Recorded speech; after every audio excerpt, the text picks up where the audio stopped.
አምላካችን ልዑል እግዚአብሔር ሆይ ከተፈጠርንባት ዕለትና ጊዜ አንስቶ እስከዚች ሰዓት ስላደረስከን ወደፊትም ስለምትጠብቀን ስለ አባታዊ መግቦትህና ፍቅርህ ክብርና ምስጋና ለስምህ ይሁንልን። ሁሉን አዲስ አደርጋለሁ።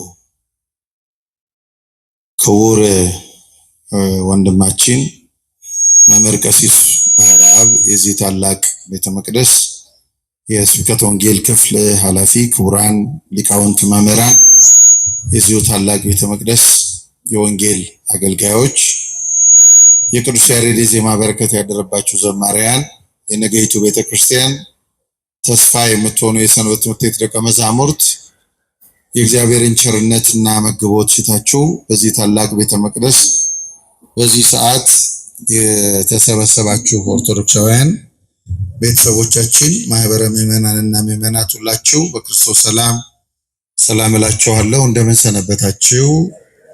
እንደምን ዋላችሁ? እንደምን አረፈዳችሁ? አምላካችን እግዚአብሔር ስሙ ለዘላለም የተመሰገነ ይሁን።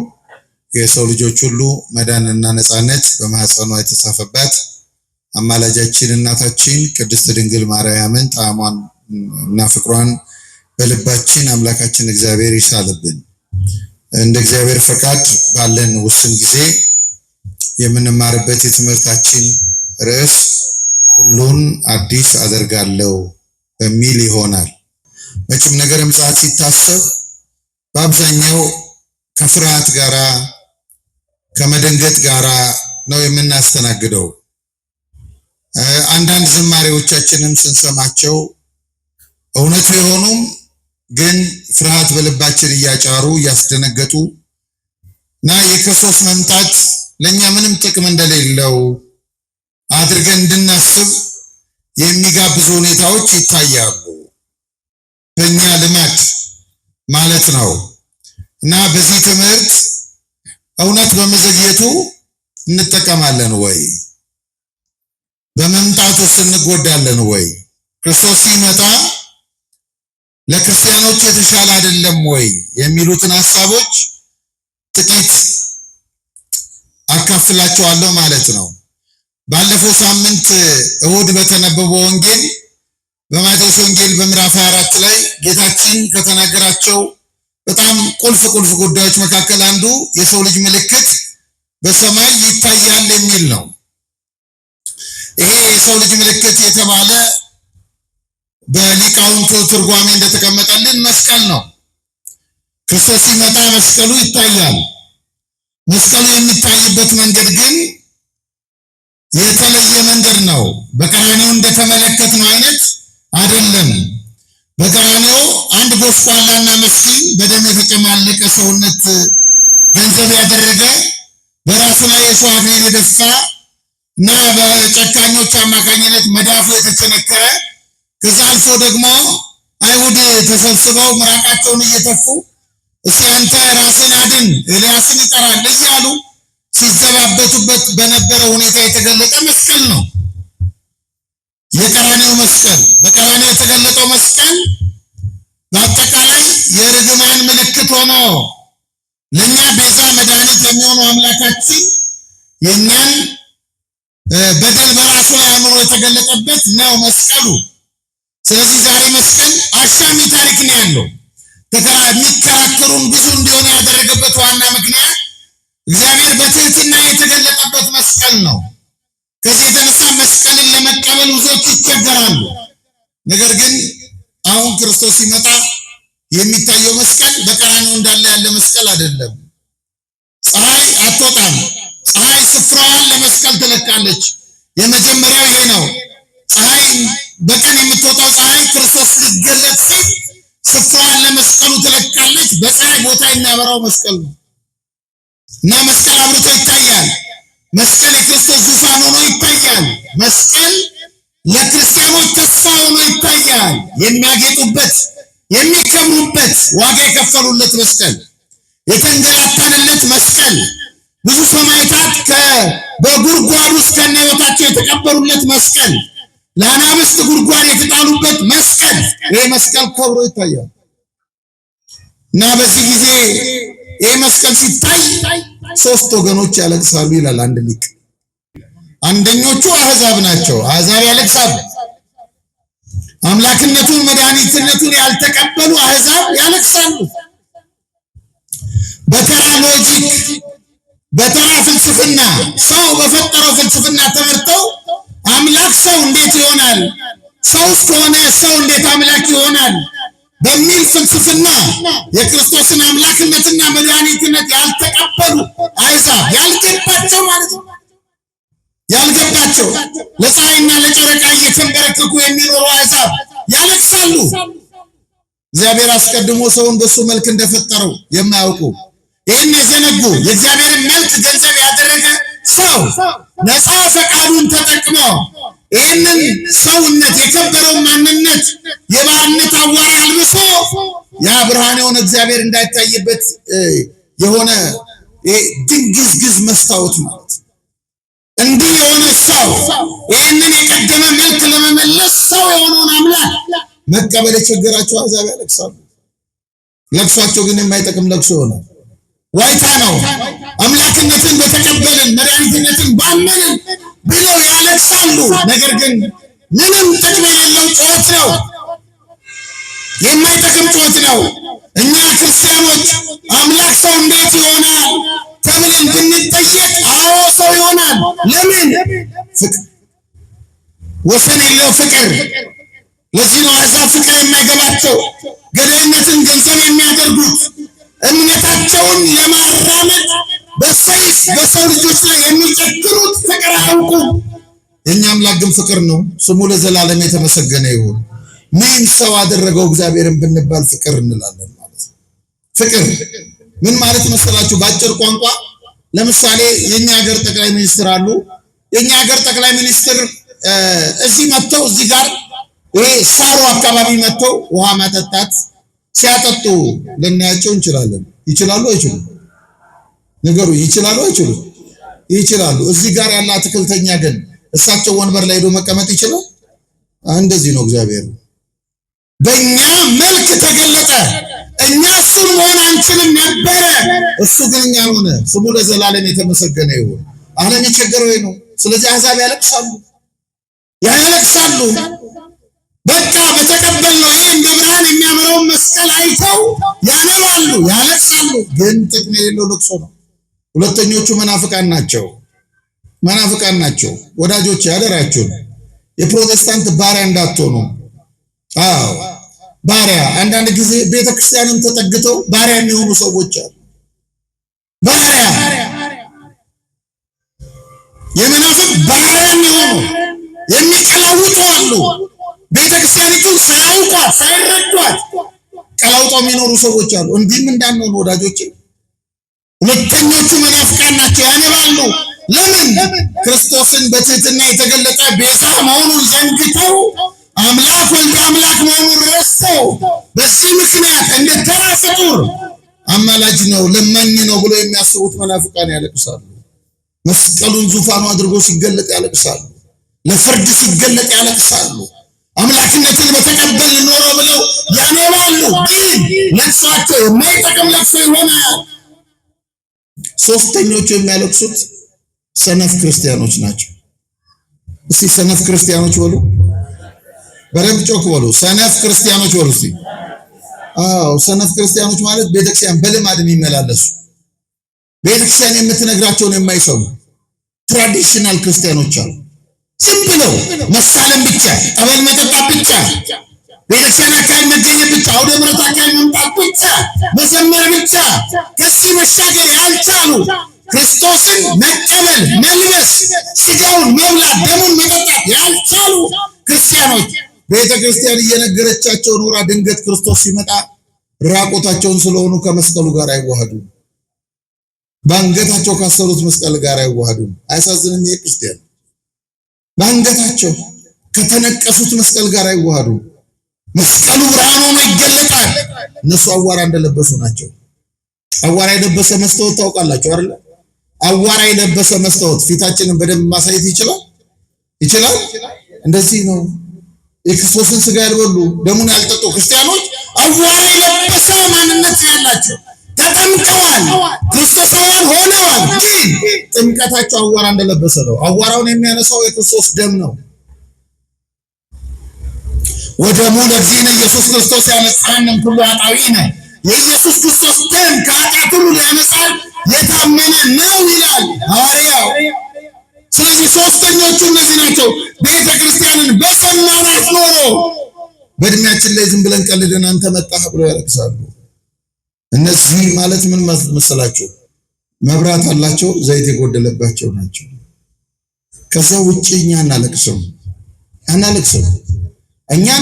አቤት የዚያን ጊዜ ክርስቶስ ሲመጣ የሚለው መዝሙር ለኛ የሚሰራ አይደለም፣ አይሰራም። ለምን? ለብሰነዋል፣ ክርስቶስን በልተነዋል፣ ጠጥተነዋል፣ ተዋህደነዋል። ክርስቶስን ከተዋህድነው ይሄ ቀን ለኛ የሰርጋችን ቀን ነው። ስለዚህ ማራናታ እንለዋለን። ና ጌታ ሆይ ና። እስቲ ጌታ ሆይ ና በሉ። አልገባንም ነው እንጂ ስንጸልይ አባታችን ሆይ በሰማያት የምትኖር ስምህ ይቀደስ ብለን ምንድነው የምንለው? ንገሩኝ። ምን ትምጣ? በቃ ና እኮ ነው። እንዳዘሉት ሌላ ቀን እንጂ ና እኮ ነው። ለክርስቲያኖች የክርስቶስ መምጣት ምንድን ነው? ተስፋ ነው። ወደ ረቂቁ ማዕድ የምንሻገርበት አስደናቂ ሕይወት ነው። ይሄን ነው ለዮሐንስ ወንጌላዊ አምላካችን አንድ ፍጥሞ በምትባል ደሴት ታስሮ ገለጠለት። ዓለም የሚያገኘውን ክርስቶስን የተቀበለ ዓለም ሊወርሰው የሚገባ ዓለም እንደሚመስል አሳየው እና ሁሉን አዲስ አደርጋለሁ። ራዕየ ዮሐንስ ምዕራፍ 21 ቁጥር 5 ላይ እናገኘዋለን። ይህ ራዕየ ዮሐንስ መጽሐፍ ስለ ጠባዩ ትንሽ ስነግራችሁ አስደናቂ መጽሐፍ ነው። መጽሐፍ ቅዱስ የመጨረሻ ክፍል ላይ ነው የምናገኘው። የመጨረሻ ክፍል ላይ የምናገኘው መጨረሻ ስለተጻፈ አይደለም፣ የምስጢር መጠቅለያ መጽሐፍ ስለሆነ ነው። አምላካችን እግዚአብሔር የመጽሐፍ ቅዱስ የታሪክ መደምደሚያ ነው። እግዚአብሔር በዘፍጥረት ሲፈጥር እናየዋለን። በመጀመሪያ እግዚአብሔር ሰማይና ምድርን ፈጠረ የሚል እናነባለን። በአዲስ ኪዳን ደግሞ ራዕየ ዮሐንስ ላይ ይህን የፈጠረውን ዓለም አሳልፎ አዲስ ዓለም ሲዘረጋልን እናያለን። ነው አዲስ ሰማይና አዲስ ምድር አየሁ። አዲስ ሰማይ፣ አዲስ ምድር፣ ልዩ ምድር፣ ልዩ ሰማይ፣ አዲስ። ስለዚህ ሊቃውንቱ ምን ይላሉ? ይህን መጽሐፍ የመዝጊያ መጽሐፍ ነው ይላሉ። እግዚአብሔር በዘፍጥረት ሲፈጥር እናያለን። የፈጠረውን ዓለም ሲመግብ እናያለን። በአዲስ ኪዳን ደግሞ በራዕየ ዮሐንስ ደግሞ ይህን የፈጠረውን ዓለም ሲያሳልፈውና አዲስ ዓለም ሲዘረጋልን እንመለከታለን። አዲስ ዓለም በጣም በሚደንቅ ሁኔታ አዲስ ሰማይ ነው የሚላት። እስቲ አዲስ ሰማይ በሉ። አዲስ ነው የሚላት። ዘፍጥረትን ስታነቡ አዲስ አይልም እግዚአብሔር። በመጀመሪያ እግዚአብሔር ሰማይና ምድርን ፈጠረ ነው። እግዚአብሔር ከፈጠረ በኋላ ይህን የፈጠረውን ዓለም ሲመግበው እናያለን። ለይኩን ይላል እግዚአብሔር። ይሁን፣ ሰማይ ይሁን። ለይኩን የሚለው ቃል የእግዚአብሔርን ስልጣን ብቻ የሚያሳይ ሳይሆን የእግዚአብሔርን ቃል መግባት፣ ፍጥረት ህልው ሆኖ እንዲኖር፣ ሕያው ሆኖ እንዲኖር ሰው ተመልከቱ። ያለማቋረጥ ሰማይ ጠልን እንዲሰጥ፣ ያለማቋረጥ ምድርም ፍሬ እንድትሰጥ እግዚአብሔር ቃል እየገባ ነው። ቃል አንድ ጊዜ የገባው ቃል ይኸው እየሰራ ነው። አሁን በልግ ነው ተመልከቱ። ጠል ከሰማይ እየወረደ ነው። እግዚአብሔር አንድ ጊዜ በተናገረው ቃል ሰማይ አሁን ምድርን እየመገበ ነው። ምድር ደግሞ በበጋው ጊዜ ሰማይን ትመግባለች።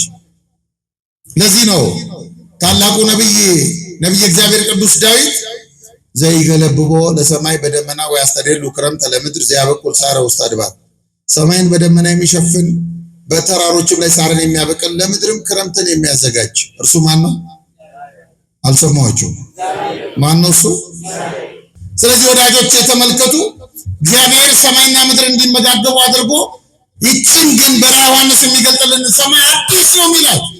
አዲስ ለምን ነው አዲስ ሚላት? ለምን? አንደኛ የማትሰለች ዓለም ናት። ልዩ ዓለም ናት። ይሄ ቃርጅቶብኛል ልቀይር የማንላት ቤት፣ ቀለሙ አርጅቷል ላስቀባናት ልጥራ የማትባል ቤት፣ አዲስ ቤት ለዘመናት አዲስ እርጅና ማያገኛት አስደናቂ ዓለም ስለሆነች አዲስ ነው የሚለው። ሁለተኛ አዲስ የተባለው አዲስ ሰዎች ብቻ የሚኖሩባት ናት። ልባቸውን በንስሐ ያደሱ ራሳቸውን ለክርስቶስ የሰጡ አዲስ ሰዎች፣ ንስሐ የገቡ ሰዎች። ማንም ሰው ዝም ብሎ የሚገባባት አይደለችም። ይህችን ዓለም እንደምታዩት ምን ይቻላል? ይህችን ቤተክርስቲያን እንኳን ብትመለከቷት ልክ እንደ ኖህ መርከብ ናት። እባቡም አለባት፣ ዘንዶም አለባት፣ ሰውም አለባት፣ ርግብም አለባት፣ ሁሉ አለባት። ዓለማችን እንደምታስተናግደው እዛ ግን ሁሉ አይገባም። አዲስ ሰው ብቻ። መድኃኒዓለም ሁላችን ለዚህ ክብር ያብቃል። ክርስቶስን የሚመስሉ ብቻ አዲስ ከብሌታቸው የታደሱ በንስሐ ራሳቸውን ያስተካከሉ አዲስ ሰዎች የሚገቡባት ዓለም ስለሆነች አዲስ ይላታል መጽሐፍ ቅዱስ። አዲስ ሶስተኛው አዲስ ያላት ለመታየት እንግዳ ስለሆነች ነው። ገና አልታየችም። ገና ኤልያስ በሕይወት ያለው አላያትም። ሄኖክ አላያትም። በዚህ ዓለም ላይ ያለፉ በተጋሉ ያለፉ ቅዱሳን አልተመለከቷትም። እነዚህ ሁሉ ገና በገነት ነው ያሉት። ከመቤታችን ውጪ ማንም አልተመለከታትም። እሷም የተመለከተቻት መዳናችንን ቀድማ የሰማች ናት። መዳናችንን ቀድማ የወለደች ናት። መዳናችንን ቀድማ ያስተናገደች ናት። ትንሣኤያችንንም ቀድማ ያስተናገደች ስለሆነች ድንግል ማርያም ብቻ ያየቻት አዲስ በክርስቶስ መለኮታዊ ማህፈድ የተጠቀለለች አዲስ ሰርፕራይዝ የሚያደርገን እግዚአብሔር በዘመኑ ቋንቋ ማለት ነው። የተጠቀለለ ስጦታ አንዳንዴ ጓጉቷቸው አታውቁም ወዳጆች? አንዳንድ ምንድን ይሆን የጠቀለለው ስጦታ ሊሰጠኝ የመጣው ሰው? ልጆቻችን ይላሉ ለልደታቸው ለምናቸው ስናዘጋጅላቸው ምንድነው አባቢ ምናምን ይላሉ። ልክ እንደዚህ አምላካችን በመለኮታዊ ማህበር ጠቅልሎ ግልጥ የሚያደርግልን አዲስ እግዚአብሔር ሁላችን ለዚህ ክብር ያብቃል። እሱን ነው የምንጠብቀው። ማራናታ ምንለው ለዚህ ነው። ይሄ እንዲገልጥልን መድኃኒዓለም አዲስ ዓለም፣ አዲስ ልዩ ዓለም። ከዛ ምን አለ ዮሐንስ ወንጌላዊ?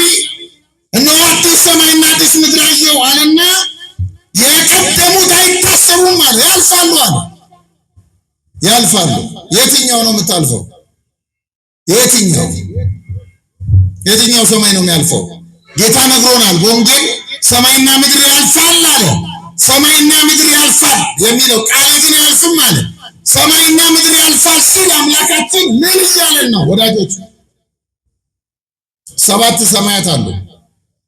7 ጽርሐ አርያም፣ መንበረ መንግስት፣ ሰማይ ውዱድ። እነዚህ ሶስቱ የእግዚአብሔር የክብሩ መገለጫዎች ናቸው። የእግዚአብሔር የክብሩ መገለጫዎች ስለሆኑ እነዚህ 73ቱ ሰማያት አያልፉም። እንደገና ከታች ደግሞ ኢዮሬርና ራማ አሉ። እነዚህ ሶስቱ መላእክት የመላእክት ከተሞች ናቸው። መላእክት ሞት ስለማያገኛቸው ዓለማቸው እልፈት አያገኘው። ሶስተኛዋ አራተኛዋ መሃል ላይ ያለችው 7ኛዋ ኢየሩሳሌም ሰማያዊት ናት። አሁን እናንተ ልጠይቃችሁ፣ እኛ እናልፋለን አናልፈም? አቤት እስቲ እናልፋለን የምትሉ እጃችሁን አሳዩ። ከፍ እጅ ያላችሁ እና ያመናችሁበት እጃችሁን አሳዩ እያልኩ እሺ ኤክስ እኛ አናልፍም። እኛ ክርስቶስ ሞቷል አልሞተም? ተነስቷል አልተነሳም? እኛ እንደሱ ነው የምንሆነው። አናልፍም። እኛ ኃላፊያን አይደለንም፣ ዘላለማውያን ነን። በምን? በክርስቶስ በመቃብር በኩል ዳግመኛ ለሕይወት እንወለዳለን እንጂ እኛ ህልፈት የለብንም። የዘላለም መንግስት አለ፣ አናልፍም። ስለዚህ የምንወርሳት ዓለም ይቺን አዲስ ኢየሩሳሌም እሷን ነው የማታልፍ ዓለም፣ ለእኛ የምትሰጠን ዓለም። መድኃኒዓለም ሁላችን ለዚህ ክብር ያብቃል። የምንጠብቀው ይሄን ነው ወዳጄ። ምንም ሌላ ሰንበት ተማሪ የምትዘምረው እሱን ነው። ሌላ ምንም ተስፋ የሚሰብከው ምንም ሌላ እሱ ነው። ካህናት የሚቀድሱት ምንም በዚህ ምድር የሚገኘው ነገር የትም ሊገኝ የሚችል ነው። ምንም የለም። ሰው እግዚአብሔርን የሚያመልከው የዘላለም መንግስት እንዲያገኝ ነው። የማታልፍ መንግስት፣ የማታረግ መንግስት። ክርስቶስ ደቀ መዛሙርቱ በዚህ በማቴዎስ ወንጌል ምዕራፍ 24 ላይ ቤተ መቅደሱን አሳዩት። እንዲህ ያለ ቤተ መቅደስ ነው። ይህን ቤተ መቅደስ መምህሩ አየው፣ አያምርም? አየው፣ እንዴት ያለ ነው! ጥሩ ድንጋዩ ደስ አይልም? ምን አይነት መሐንዲስ ነው የሰራው እያሉ ውበቱን እያደነቁ ሲነግሩት ክርስቶስ ምን አለ? እውነት እውነት እላችኋለሁ ድንጋይ በድንጋይ ላይ ሳይፈርስ አይቀርም። ይህች ዓለም ስታልፍ ያልፋል። እዛ አዲስ መንግስት አለ፣ የማይፈርስ መቅደስ አለ፣ ዘላለማዊ መቅደስ አለ፣ ልዩ መቅደስ። ሁሉን አዲስ አደርጋለሁ አለ አምላካችን። አዲስ ሁሉም። ከዚያ በኋላ ምን አለ? ከእንግዲህ ወዲህ ባህር የለም አለ። ባህር የለም። ባህር የለም ማለት የዲያብሎስ ትርምስና ክፋት የለም፣ ተንኮል የለም። ባህር የተባለ እሱ ነው። እስራኤላውያን ኦሪት ዘፍጥረትን በደንብ ስትመለከቱ፣ ኦሪት ዘጸአትን ስታነቡ እግዚአብሔር ከግብፅ ሲያወጣቸው የኤርትራ ባህር ገጠማቸው። ባህሩን በበትር ሙሴ መጥቶ እንዲሻገሩ አደረጋቸው። ከዚያ በኋላ ባህር ውስጥ ፈርዖንና ሰራዊቱ ሰጠሙ። ከዚያ በኋላ እስራኤል ባህር አልገጠማቸው፣ አስጨናቂ ባህር አልገጠማቸው። በእግራቸው ረግጠው የተሻገሩት ዮርዳኖስ እንጂ አስጨናቂ ባህር አልገጠማቸው። ባህር የለም ማለት እስራኤል ከግብፅ ሲሻገሩ ጠላታቸው ያለፈበትን ባህር በዓይናቸው እንደ ግድግዳ ቆመው እንደተመለከቱ አምላካችን ከዚህ ዓለም መውጣት በኋላ እኛንም ተመልከቱ። የዲያብሎስ የክፋት ባህር ያበቃል፣ ኃይሉን ያስወግደዋል መድኃኒዓለም። ሺህ ዘመን የሚባል አለ። ሺህ ዘመን ክርስቶስ የሚነግስበት ሺህ ዘመን የሚባለው ይሄ ነገረ ስጋዌ የተፈጸመበት ዘመነ ስጋዌ ነው። አምላካችን ከተወለደበት ጊዜ ጀምሮ እስከ ዕለተ ምጽአት ያለው ጊዜ። በዚህ ጊዜ ትንሽ ዲያብሎስ እድል አለው። ሰኮናውን የመንከስ እድል፣ የማታለል እድል፣ ሞኞችን የማጥቃት እድል። ልክ ክርስቶስ ሲገለጥ ግን ያበቃለታል። ሰይጣን እስከ መጨረሻው ከኛ ይወገዳል። ባህር የለም። ከዛ የእግዚአብሔር ድንኳን በሰዎች መካከል ነው አለ። እስቲ በሉት ቃሉን፣ የእግዚአብሔር ድንኳን በሉት። በሰዎች መካከል ነው። እስራኤል ከግብፅ ከተሻገሩ በኋላ እግዚአብሔር አብሯቸው ለመሆኑ ምልክት እንዲሆንላቸው አንድ ድንኳን አዘጋጀላቸው፣ አሳያቸው በተራራ በሙሴ አማካኝነት። እና ይሄ ድንኳን ማታ ማታ በስደት ላይ ያሉት የመገናኛው ድንኳን ይባላል። ማታ ማታ በደረሱበት ከተማ ከሰፈራቸው ወጣ አድርገው ይህን ድንኳን ይተክሉታል። ድንኳኑ ሲተክሉት አንድ ዝማሬ ይዘምራሉ። አንድ ዝማሬ፣ ግባ ውስተ ረፍትከ፣ ወደ ረፍት ግባ የሚል ዝማሬ ነበራቸው። ከዚያ ደግሞ ጠዋት ተነስተው ጉዞ ሊያደርጉ ሲሉ ታቦቱን ከማንሳታቸው በፊት ተንሥእ እግዚኦ አንተ ታቦተ መቅደስከ፣ አንተና የመቅደስ ታቦት ጌታችን ሆይ ተነሱ ብለው ዝማሬ እየዘመሩ ድንኳናቸውን ይነቅላሉ። አሁን ግን የማይነቀል ድንኳን፣ የእግዚአብሔር ድንኳን፣ የሙሴ አይደለም፣ የእግዚአብሔር ድንኳን፣ አስደናቂ ድንኳን።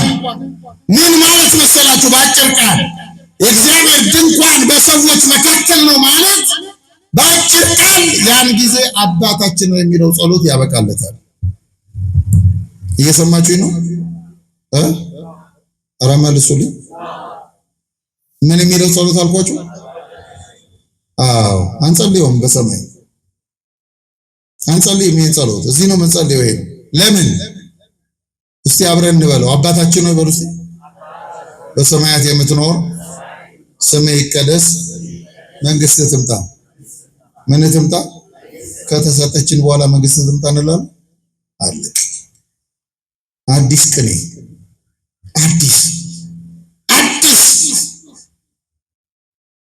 የለም።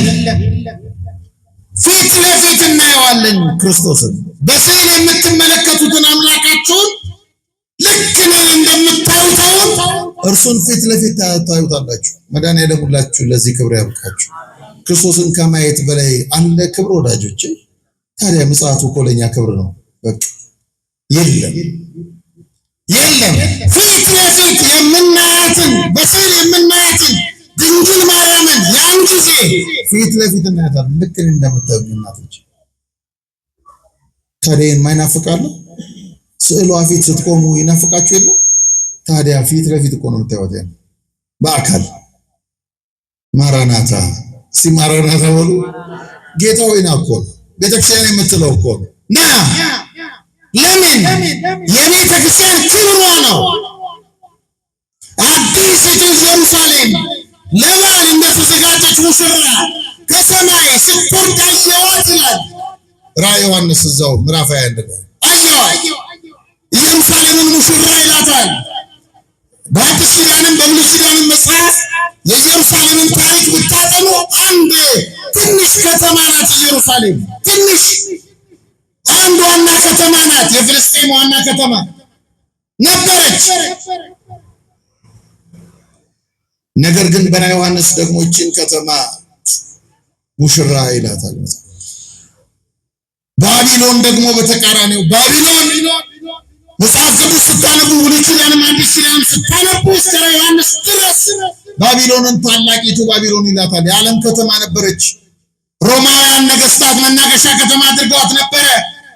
ነገር ግን ባቢሎንን ደግሞ ራዕየ ዮሐንስ ሚሊያት ጋለሞታይቱ ባቢሎን ይላታል። ኢየሩሳሌምን ሙሽራ ይላታል። ሙሽራ እንደምታውቁት ለበዓል የተሰጠች ናት። አንድ ናት። አካሏን እስከጠበቀች ድረስ ሌላ እስካላየው ድረስ አካሏን ለባሏ ሁል ጊዜ ሙሽራ ናት። የሰርጓ ዕለት ብቻ አይደለም። ቤተክርስቲያን ናት። ይቻያችሁ አመንዝራነት የማታውቅ ቀላዋጭነት የማታውቅ ከክርስቶስ ውጪ ሌላ አምላክ የሌላት ሕይወቷ መድኃኒቷ መስዋዕቷ ክርስቶስ የሆነላት ብቸኛ የክርስቶስ ሙሽራ በዚህ ተበጉ ይላታል። የበጉ ሚስት ይላታል መጽሐፍ ቅዱስ። ባቢሎን ደግሞ ጋለሞታ ናት። ለምን? የሰው ልጆችን በመንፈስ እንዲያመነዝሩ አድርጋለች። አንዴ ለፀሐይ አንዴ ለጨረቃ እንዲሰግዱ ድንጋይ ጠርበው እንጨት ሰልጠው እንዲያመልኩ አድርጋለች። ስለዚህ አመንዝራነት ማለት ወዳጆቼ ከሚስትና ከባል ውጪ ሌላ ቦታ መሄድ ብቻ አይደለም። አምልኮ ጣዖት አመንዝራነት ነው። በእግዚአብሔር ላይ ማመንዘር ነው። ኢየሩሳሌም ግን ሙሽራ ሆና ነው የምትገለጠው። እኛስ የዚች ሙሽራ አደምተኞች ሚዜዎች ሆነን ነው የምንገባው። መድኃኒዓለም ሁላችን ለዚህ ያብቃል። ልጆቿንና ልጆቿንን ለዚህ ነው የምንበቃው። አዲስ ነው። በዓይነ ሥጋ ያላየናቸውን በዚህ ምድር ላይ ተጋድሎ የፈጸሙትን ቅዱሳን በሰማይ ፊት ለፊት እናያቸዋለን። እና አባ ተክለ ሃይማኖት ቅዱሳኑን እናያቸዋለን በፊት ለፊት ልክ በታቦር ተራራ እነ ቅዱስ ጴጥሮስ ሙሴና ኤልያስ እንደተመለከቱ ፊት ለፊት ቅዱሳኑን እናያለን። ለዚህ ነው ሐዋርያው ቅዱስ ጳውሎስ በዕብራውያን መልእክቱ ምዕራፍ 12 ቁጥር 22 ላይ ምን አለ? እናንተ ወደ ታላቂቱ ወደ ጽዮን ተራራ ወደ እግዚአብሔር ከተማ በደስታ ወደ ተሰበሰቡት ወደ እልፍ አእላፋት መላእክት ወደ ጻድቃን መንፈሶች ወደ በኩራት ማህበር የሁሉ ዳኛ ወደሚሆን ወደ እግዚአብሔር ደርሳችኋል ይላል። ተመልከቱ። እዛ ደስታ ውስጥ ነው የምንገባው። አሁን ነገ የምንሰማው ትምህርት ነው።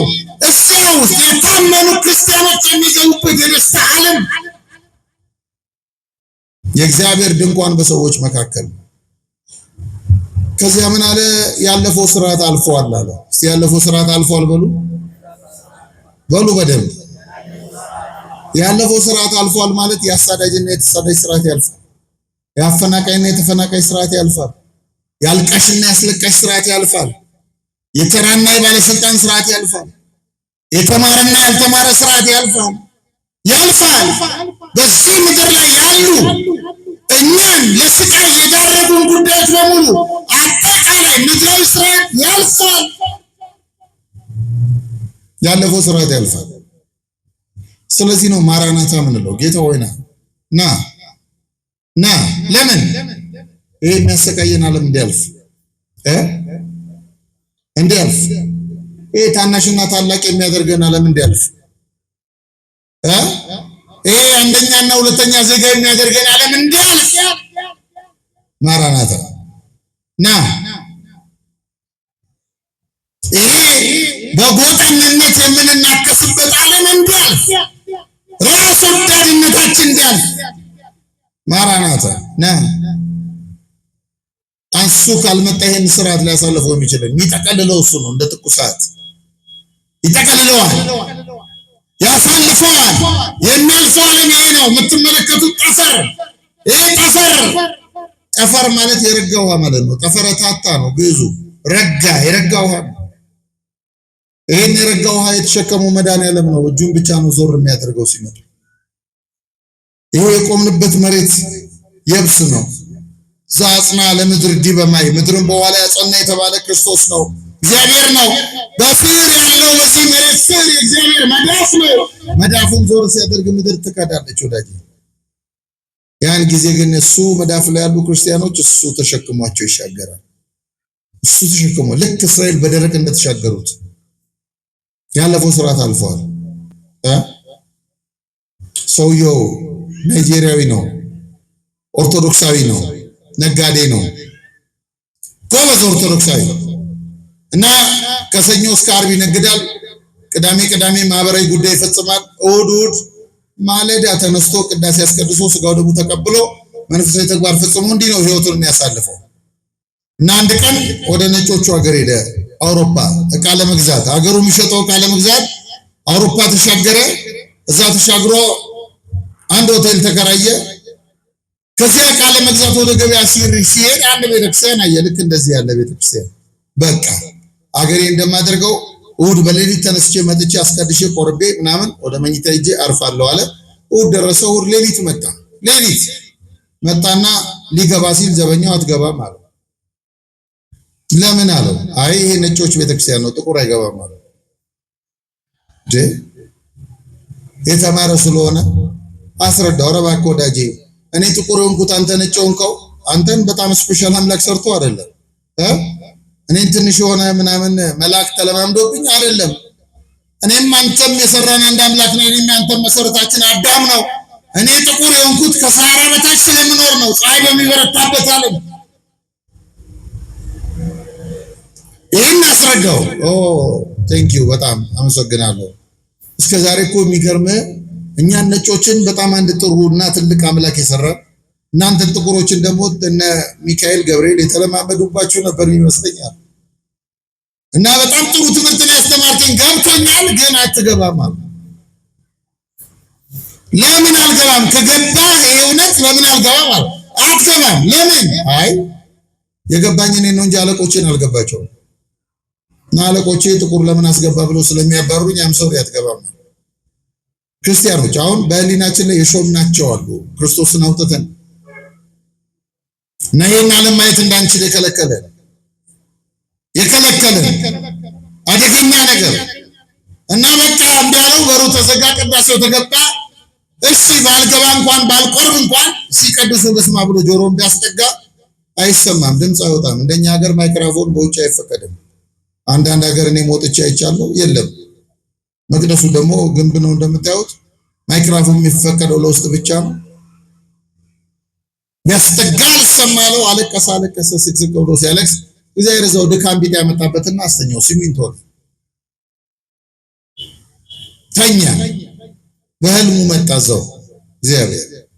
ምን ሆነሃል አለው። ማን አንተ? እኔ እግዚአብሔር ነኝ።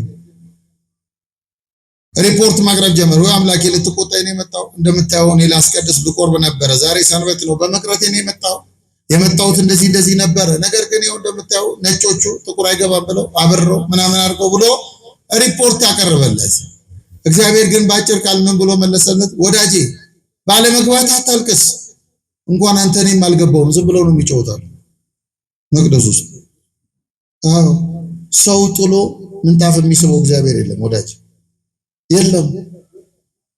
ሰው ጥለን ዕጣን የሚስበው እግዚአብሔር ሊኖር አይችልም፣ የለም። እነዚህ ስርዓቶች በሙሉ ያበቃላቸዋል። ያለፈው ስርዓት አልፈዋል። ከዛ ምን አለ? በዙፋኑም የተቀመጠው ሁሉን አዲስ አደርጋለሁ። እስቲ ሁሉን አዲስ አደርጋለሁ ብሎ ይሄ መጠቅለያ ሐሳባችን ነው። ሁሉን አዲስ አደርጋለሁ። አዲስ ሰማይቱም አዲስ ናት፣ ዓለሙ አዲስ ነው። ሁሉን አዲስ አደርጋለሁ። አንደኛ መኖራችሁን አዲስ አደርገዋለሁ። ምን ማለት ነው? እዛ መብራት በፈረቃ የለም።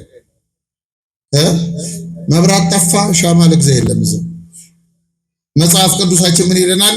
ለከተማይቱ መብራት አያስፈልጋትም ይልና የሚያበራላት በጉ ስለሆነ ይላል። በጉ ማን ነው?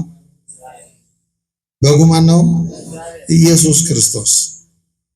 የማይጠፋው ፀሐይ እስመ ጽልመትኒ ይጸልም በአቤከ ወሌሊትኒ ብሩከ መዓልት፣ በአንተ ዘንድ ጨለማ አይጨልምብህም፣ እኩለ ሌሊት ለአንተ እንደ እኩለ ቀን ነው ተብሎ የተነገረለት የጽድቅ ፀሐይ ክርስቶስ የሚያበራባት አዲስ ዓለም፣ የማያቃጥል ፀሐይ፣ ትኩሳት ነው ጥላ ልዘርጋለት የማንለው ፀሐይ መድኃኒዓለም ሁላችን ለዚህ ክብር ያብቃል። ምን ጠብቀው እሱን ወዳጅ፣ ሌላ ምንም። በዚህ ዝናብ እዚህ የተቀመጣችሁት ይሄን ጠብቃችሁ ምንም የሚሞላ ኪስ የለም፣ የሚሞላ ዱቄት የለም። እሱ አይደለም። ይሄ ሁለተኛ ነገር፣ ዋናው ጉዳያችን መንግስቱ የማታልፍ የማትጨልም መንግስት አዲስ ሁሉን አዲስ አደርጋለሁ። ዓለሟን ብቻ አይደለም አዲስ የሚያደርገው ወዳጆች፣ እኛንም አዲስ ያደርጋል። አኗኗራችንን አዲስ ያደርጋል። እናቶቼ እዛ የሽሮ በርበሬ ጉዳይ የለም፣ ጭንቅ የለም። ያደርሰኛል አያደርሰኝ፣ ይበቃኛል አይበቃኝ፣ ያኖረኛል አይኖር፣ ደሞዜ ይበቃኛል ለአንድ ወር የለም። ይሄ ሁሉ ያበቃ አዲስ ነው። አዲስ ክርስቶስ ሲነሳ ገንዘብ ያደረገውን ያንን አካል የማይራብ የማይጠማ የማይደክም አዲስ አካል ገንዘብ እናደርጋለን። አዲስ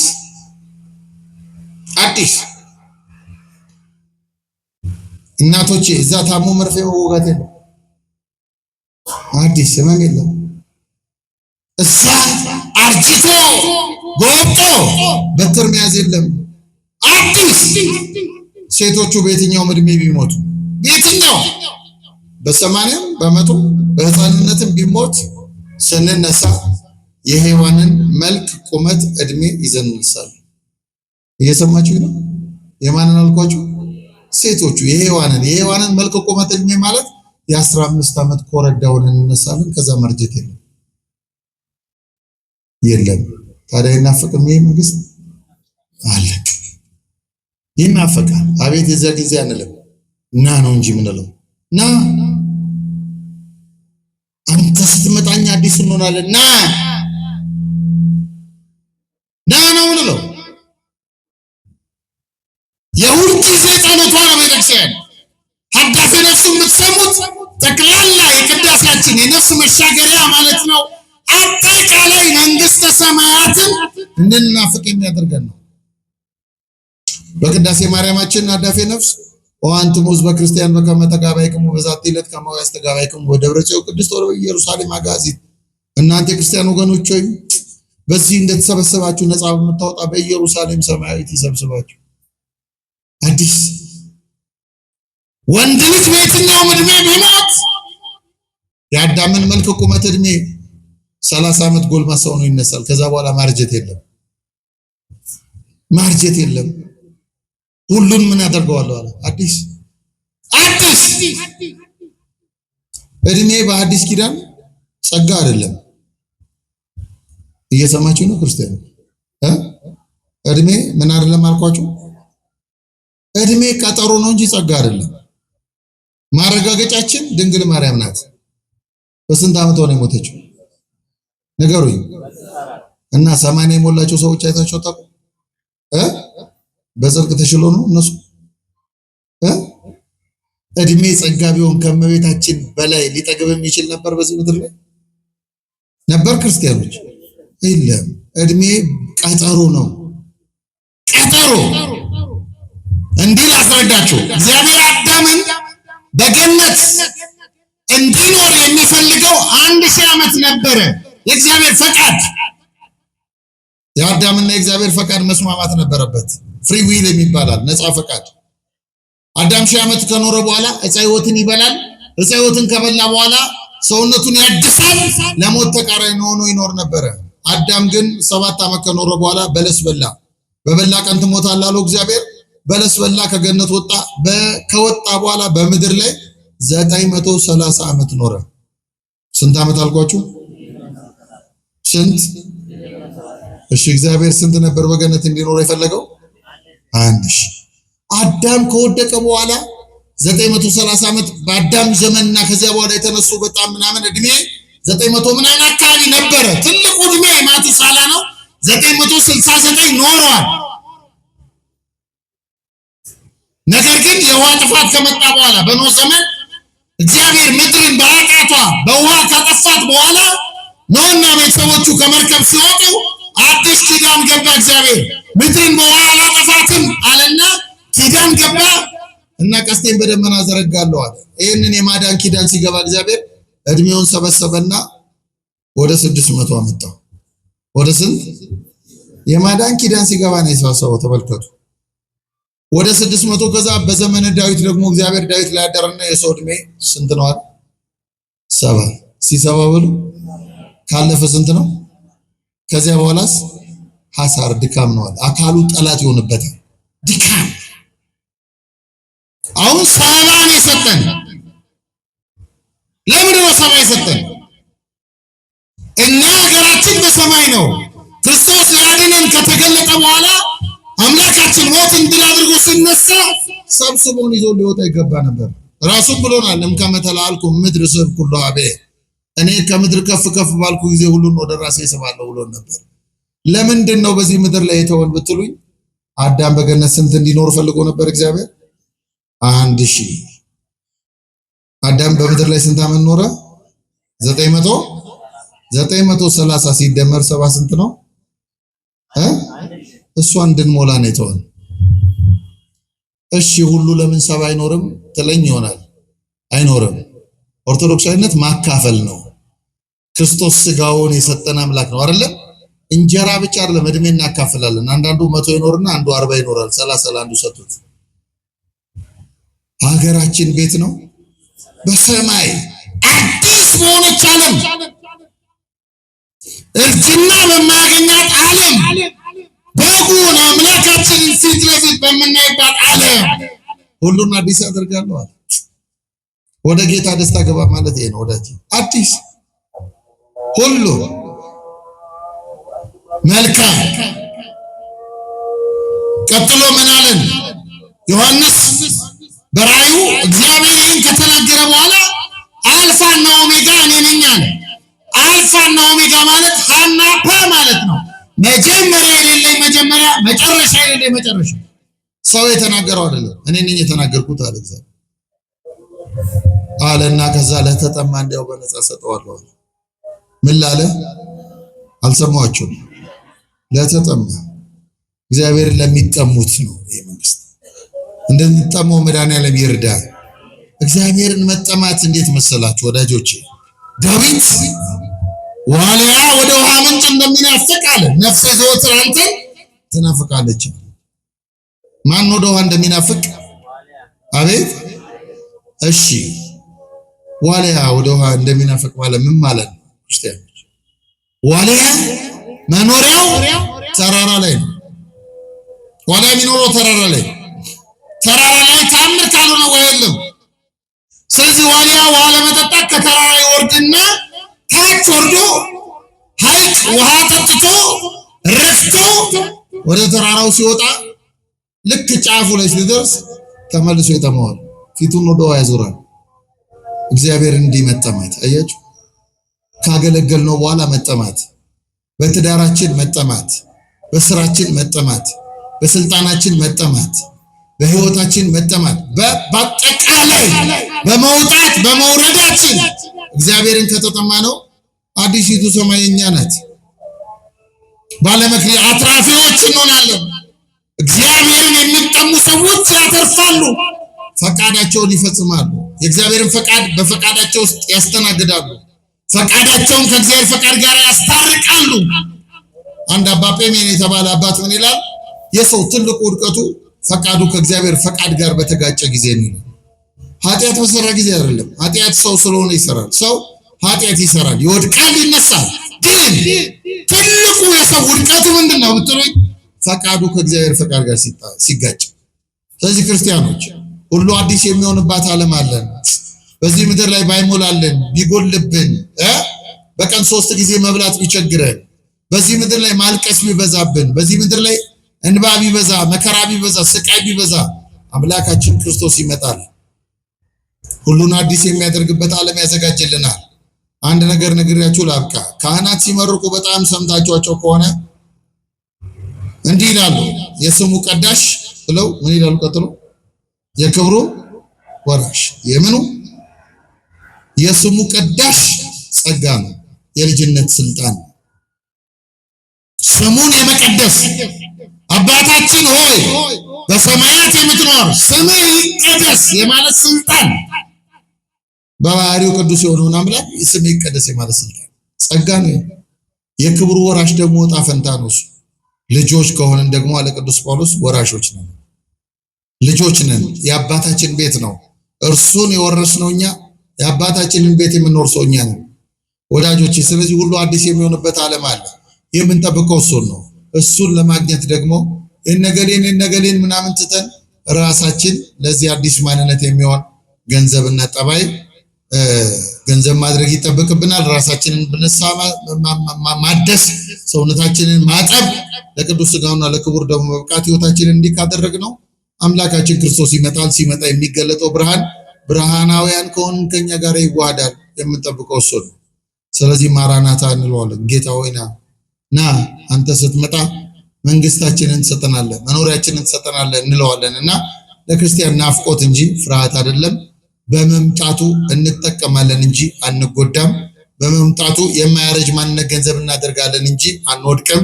በመምጣቱ ፍርሃት አይሰማንም። ምክንያቱም እኛ አምላካችንን አምላክ አማልክት ንጉሠ ነገሥት ብለን የተቀበልነው፣ መድኃኒት ቤዛ ብለን ያመንነው፣ መስዋዕታችን ሕይወታችን ያደረግነው፣ በመቅደሳችን ያከበርነው፣ በመቅደሳችን የመቅደሳችን ምልክትና ሕይወት ያደረግነው አምላክ ስለሆነ የምንኖረው በዚህ መቅደስ ከሆነ ክርስቶስ ሲመጣ የኔ ብሎ እንደሚሰበስበን ተስፋ እናደርጋለን። በአዲሲቱ ዓለም አዲስን ሆነን እንድንኖር መድኃኔዓለም አምላካችን ይርዳን። የሰማነውን በልባችን ያስቀምጥልን። የመልአኩ በረከት ከሁላችን ጋር